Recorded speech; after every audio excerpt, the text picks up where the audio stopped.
வணக்கம். இது viral video அசீன்ஸ் you. நான் உங்கள் அசீம். கள்ளக்குறிச்சி மாணவி மரணம் அடைஞ்சு நேற்றோட 2 ஆண்டுகள் நிறைவடைந்து விட்டது. அந்த 2ஆம் ஆண்டு நினைவேந்தல் நிகழ்வு நேற்று நடந்தது. 1ஆம் ஆண்டு நினைவேந்தல் நிகழ்வு அளவுக்கு கூட்டம் அதிகம் இல்லை அப்படின்னு சொல்லலாம்.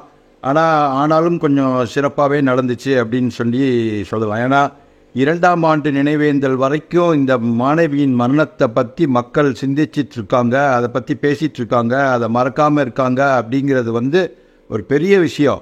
ஏன்னா முன்னாடி இருந்த மரணங்கள் எல்லாம் பார்த்தீங்கன்னாக்கா ஒரு 3 மாதமோ 6 மாத காலத்துக்குள்ளாவோ மக்கள் மறந்து போயிருப்பாங்க.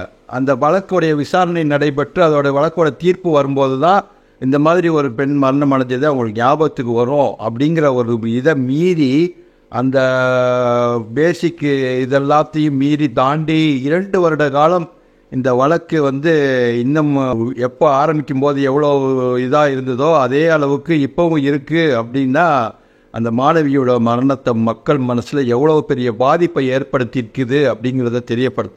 ஸோ இந்த 2ஆம் ஆண்டு நினைவேந்தல் நிகழ்வு சிறப்பான முறையில் நடந்து முடிஞ்சிருச்சு. நிறைய பேர் வருகை தரல அப்படின்னாலும் அது சிறப்பாக நடந்துருச்சு அப்படின்னா. என்னால் போக முடியல அந்த நிகழ்வுக்கு. ஏன்னா என் மனைவிக்கு உடம்பு சரியில்லை, அவங்கள கூட இருந்து பார்த்துக்கணும் அப்படின்ற காரணத்தினாலையும், என்னோட உடல் ஒத்துழைக்காதனாலையும் என்னால் போக முடியல அப்படிங்கிறத நான் ஏற்கனவே சொல்லியிருந்தேன். இப்போ அந்த நிகழ்வுல என்னென்ன நடந்தது அப்படிங்கிறத பற்றி அவங்க செல்வி தரப்புலேருந்து ஏதாவது வீடியோ போட்டு அவங்க பதில் சொல்லுவாங்க. ஆனால் அங்கே நடந்த நிகழ்வுகளை ஃபோட்டோஸ் எனக்கு கிடைச்ச ஃபோட்டோஸை உங்கள்கிட்ட கொஞ்சம் பகிர்ந்துக்கிறேன். இப்போ இதை தாண்டி ஹைகோர்ட்லேயும் சரி, மதுரை ஹைகோர்ட்டில் சரி, இந்த மாதிரி 2-3 இதில் 2-3 ஜட்மெண்ட்டும் 2-3 வழக்கு பதிவுகளும் வந்திருக்கு. அதை பற்றி உங்கள்கிட்ட சொல்லணும்.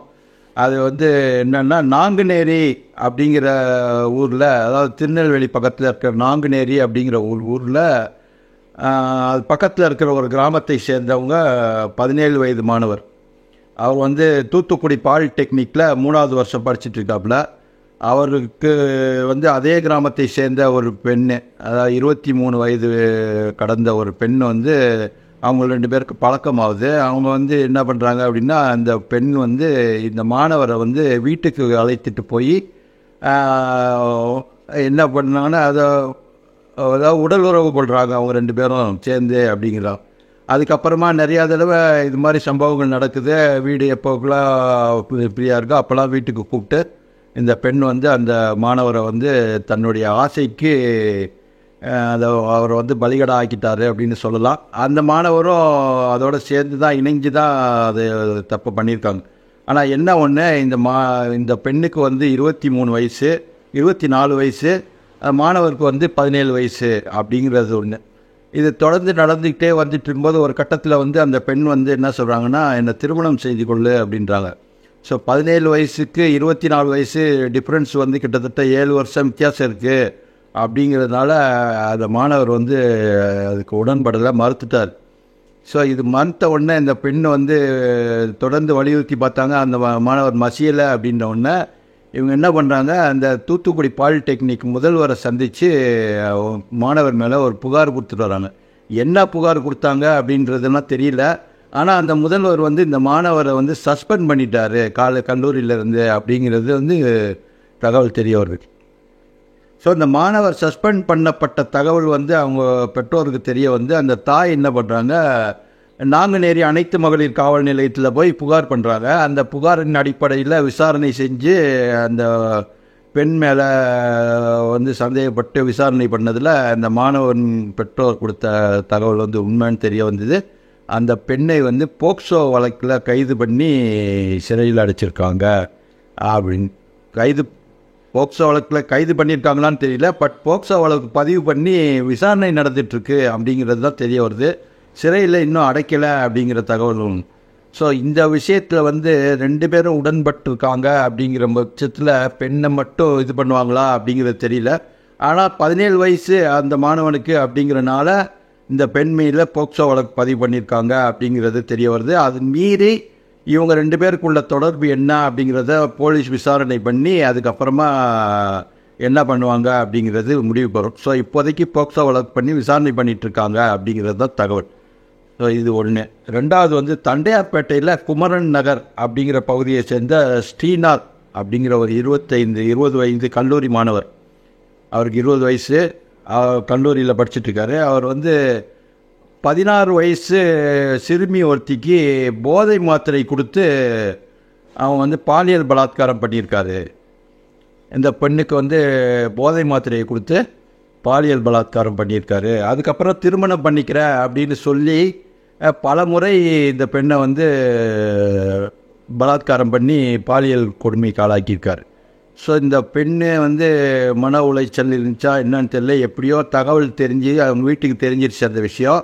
அந்த தாய் வந்து என்ன பண்ணியிருக்காங்க அப்படின்னா, உடனே போய் தண்டையார்பேட்டை அனைத்து மகளிர் காவல் நிலையத்தில் புகார் அளிச்சிருக்காங்க. அவங்க விசாரணை பண்ணி என்ன பண்ணியிருக்காங்கன்னு பார்த்தீங்கன்னா, இவர் போதை மருந்து கொடுத்து இந்த பெண்ணை வந்து கற்பழிச்சது வந்து தெரிய வருது, உண்மையாக இருக்குது அப்படின்னு சொல்லிட்டு முகாந்திரம் இருக்குது அப்படிங்கிற அடிப்படையில் அந்த மாணவன் மேலே போக்சோ வழக்கு பதிவு பண்ணி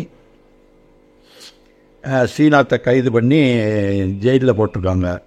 ஸோ இதுக்கு உடந்தையாக இருந்த பக்கத்து வீட்டு பெண் பிரியா அப்படிங்கிற பெண்ணையை சேர்த்து அரெஸ்ட் பண்ணியிருக்காங்க அப்படிங்கிறது கூடுதல் தகவல். இதையெல்லாம் தூக்கி சாப்பிட்ற மாதிரி இன்னொரு விஷயம் ஒன்று நடந்திருக்கு. கன்னியாகுமரி மாவட்டத்தை சேர்ந்த ஒரு வக்கீல் ஒருத்தர் வந்து மதுரை ஹைகோர்ட்டில் வந்து ஒரு வழக்கு போட்டிருக்கார். அதாவது என்னன்னா, நாகர்கோயிலில் ஒரு அறக்கட்டளை தொடங்கி மணமகிழ் மன்றம் ஒன்று நடத்திட்டு வந்தேன். அந்த மணமகிழ் மன்றம் நடத்திட்டு வரும்போது போலீஸ்காரங்க மேலே பொய் கேஸ் போட்டு வழக்கு பதிவு பண்ணி எனக்கு நஷ்டத்தை ஏற்படுத்திட்டாங்க. இதனால் எனக்கு பல லட்சம் ரூபாய் நஷ்டம் ஏற்பட்டுச்சு. அதனால் அந்த இழப்பீடை வந்து வாங்கி கொடுக்கணும், எனக்கு வந்து போதிய பாதுகாப்பு வழங்கணும் அப்படின்னு சொல்லி வக்கீல் ஒருத்தர் வந்து மதுரை கோர்ட்டில் கேஸ் போட்டிருக்கார். என்ன இது சாதாரணமாக நடக்கிறது தானே, போலீஸ் மேலே ஒரு வக்கீல் வந்து வழக்கு பதிவு பண்ணுறாரு, மணமகிழ் மன்றத்தை வந்து இது பண்ணுங்கட்டு. ஆனால் இதுக்கு பின்னாடி உள்ள விஷயம் என்னன்னு பார்த்தீங்கன்னா, அது மணமகிழ் மன்றம் அப்படிங்கிற பேரில் அது வந்து ஒரு விபச்சார விடுதியாக செயல்பட்டு வந்திருக்கு அப்படிங்கிறத கோர்ட்டு தீர்ப்பில் வந்து தெளிவாக இருக்குது. ஸோ கோர்ட்டு தீர்ப்பு வந்து இதுக்கு இந்த வழக்கில் வந்து கோர்ட் என்ன தீர்ப்பு சொல்லியிருக்காரு, நீதியரசர் புகழேந்தி அவங்க சொல்லியிருக்காங்க. அந்த தீர்ப்போட விபரத்தை சொல்கிறேன் பாருங்க. மனுதாரர் அறக்கட்டளையின் முக்கிய நோக்கம் 18 வயதுக்கு மேற்பட்டவர்களின் பொழுதுபோக்கு மற்றும் பிற செயல்பாடுகளை ஊக்குவிப்பதாகும். உறுப்பினர்களுக்கும் வாடிக்கையாளர்களுக்கும் எண்ணெய் குளியல் மற்றும் பாலியல் தொடர்பான சேவைகளை வழங்குவதாக மனுதாரர் தெரிவிக்கிறார். நல்ல கவனிங்க, பாலியல் தொடர்பான சேவைகளை வழங்குவதாக மனுதாரர் தெரிவிக்கிறார் அப்படின்னு நீதிபதி அவருடைய தீர்ப்பில் சொல்லியிருக்காங்க.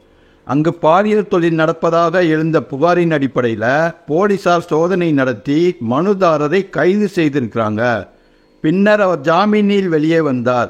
மனுதாரர் மதுரை ஹைகோர்ட்டில் வக்கீலாக பணியாற்றுவதாக தெரிவித்திருக்கிறார். வக்கீல் ஒருவர் தான் நடத்தி வரும் விபச்சார மையத்துக்கு பாதுகாப்பு கோருவது இந்த கோர்ட்டை அதிர்ச்சியில் ஆழ்த்துகிறது. அவர் வக்கீலுக்கு படித்த சான்றிதழ்களை சமர்ப்பிக்கும்படி உத்தரவிடப்பட்டது. ஆனால் எந்த சான்றிதழையும் அவர் சமர்ப்பிக்கவில்லை. மனுதாரரின் அறக்கட்டளையில் போலீசார் சோதனை செய்தபோது 3 பெண்கள் பாலியல் தொழிலில் ஈடுபடுத்தப்பட்டது தெரிய வந்திருக்கிறது. இதில் ஒருத்தர் வந்து சிறுமி. இவர்களை வேலை வாங்கி தருவதாக கூறி இந்த தொழிலில் வந்து அவர் ஈடுபடுத்தியிருக்காரு. அந்த பெண்கள் வாக்குமூலம் கொடுத்துருக்காங்க இந்த மாதிரி. ஸோ விபச்சார விடுதி நடத்துவதை ஒவ்வொரு மாநிலமும் வெவ்வேறு கோணத்தில் பார்க்கின்றன. நம்ம ஏற்கனவே இதை பற்றி ஒரு வீடியோவும் போட்டிருக்கோம். ஒரே இந்தியாவில் இருக்கிற ஒவ்வொரு மாநிலத்தில் விபச்சாரத்துக்குன்னு தனித்தனியான ரூல்ஸ் அண்ட் ரெகுலேஷன்ஸ் இருக்குது. இந்த மும்பை மாதிரியான ஊர்களில் வந்து விபச்சாரத்துக்குன்னு தனியாக ஒரு இடமே ஒதுக்கியிருக்கிறாங்க. ஆனால் நம்ம சென்னையில் மட்டும் விபச்சாரம் பண்ணால் அது சட்ட விரோதம் அப்படின்பாங்க. அப்போது சட்டம் வந்து எல்லோருக்கும் ஒரே மாதிரின்னு சொல்லும்போது இது வந்து வேறு வேறு மாறுபடுது, ஸ்டேட்டுக்கு ஸ்டேட் மாறுபடுதுன்னு நம்ம ஏற்கனவே பேசியிருக்கோம் இல்லையா, அதை தான் குறிப்பிட்டிருக்காரு. ஸோ விபச்சார விடுதி நடத்துவதை ஒவ்வொரு மாநிலமும் வெவ்வேறு கோணத்தில் பார்க்கின்றன. தமிழகத்தில் பெண்களை தவறாக வழிநடத்துவது, கடத்தல் போன்றவற்றை தடுக்க சட்டம் அமுல்படுத்தப்பட்டுள்ளது. தன்னார்வ பாலியல் தொழிலில் ஈடுபடுவது தவறு கிடையாது, ஆனால் விபச்சார விடுதி நடத்துவது சட்டவிரோதம் என சுப்ரீம் கோர்ட் தெரிவித்துள்ளது. சுப்ரீம் கோர்ட்டு சொல்லியிருக்கு, இதை விபச்சார விடுதி வச்சு விபச்சார தொழில் பண்ணாதான் சட்டவிரோதம். தனிப்பட்ட முறையில் ஒரு பெண்ணு பாலியல் தொழில் பண்ணால் அது வந்து தன்னார்வத்தில் செய்கிறது, அது வந்து சட்டவிரோதம் கிடையாது அப்படின்னு சுப்ரீம் கோர்ட் தெரிவிச்சிருக்கு அப்படின்னு அவர் தீர்ப்பில் சொல்லியிருக்கார். ஸோ சமுதாயத்திற்கு சேவை செய்வதை நோக்கமாக கொண்டது வக்கீல் தொழில். எனவே வக்கீல்கள் சமுதாயத்தின் என்ஜினியர்களாக கருதப்படுகிறார்கள். அவர்கள் சமூக மாற்றத்தையும் வளர்ச்சியையும் கொண்டு வருகிறார்கள். ஒரு நியாயமான மற்றும் சமத்துவமான சமுதாயத்தை பராமரிக்க சட்டம் இன்றியமையாதது. மேலும் சட்டத்தை நிலைநிறுத்துவதில் வக்கீல்கள் முக்கிய பங்கு வகிக்கிறார்கள். மனுதாரர் சிறுமி ஒருவரின் வறுமையை பயன்படுத்தி அவரை பாலியல் தொழிலில் தள்ளியுள்ளார். மனுதாரர் தன்னை வக்கீல் என்று கூறி மேற்கண்ட நடவடிக்கைகளில் ஈடுபட்டது துரதிர்ஷ்டம். கன்னியாகுமரி மாவட்டம் 100% எழுத்தறிவு பெற்ற மாவட்டமாக உள்ளது. ஆனால் அங்கு வக்கீல் என்ற பெயரில் இதுபோன்ற செயல்களில் ஈடுபடுபவர்களும் இருக்கிறார்கள். சமுதாயத்தில் வக்கீல்களின் நற்பெயரை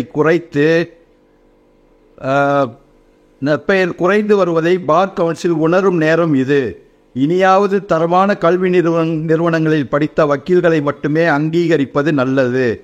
மனுதாரரின் சட்டப்படிப்பு குறித்து விசாரித்து நடவடிக்கை எடுக்க வேண்டும். அவர் மீதான வழக்கின் குற்றப்பத்திரிகையை போலீசார் 5 மாதத்தில் தாக்கல் செய்ய வேண்டும். அதாவது கைது பண்ணாங்க இல்லையா விபச்சார வழக்கில், அந்த வழக்கில் உள்ள குற்றப்பத்திரிகையை 5 மாதத்தில் தாக்கல் செய்ய வேண்டும்.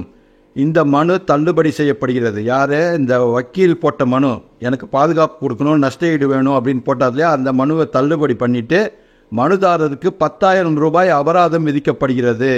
இவர் மேலே விசாரித்து 5 மாதத்துக்குள்ளே நடவடிக்கை எடுத்து குற்றப்பத்திரிகை தாக்கல் பண்ணணும் அப்படின்னு சொல்லி ஆர்டர் போட்டு 10,000 ரூபாய் அபராதம் பண்ணி அந்த மனுவை தள்ளுபடி பண்ணியிருக்காங்க.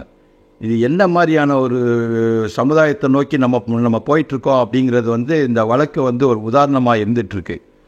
ஸோ இது பற்றி நம்ம இன்னும் டீட்டெயிலாக பேசணும். அப்புறம் இந்த V3 ஆட்ஸ்ன்னு ஏதோ ஒன்று பேசிகிட்டு இருக்காங்க இல்லையா, கொங்கு மண்டலத்தில் இன்றைக்கி பிரபலமாக இருந்து கொண்டிருக்கக்கூடிய ஸ்கேம், அந்த ஸ்கேம் பற்றி என்னங்கிறத வந்து டீட்டெயில் கேட்டிருக்கோம். அந்த டீட்டெயில் கிடச்சதுக்கப்புறம் நான் உங்களுக்கு பேசுகிறேன். அடுத்த வீடியோவில் உங்களை மீட் பண்ணுறேன். நன்றி, வணக்கம்.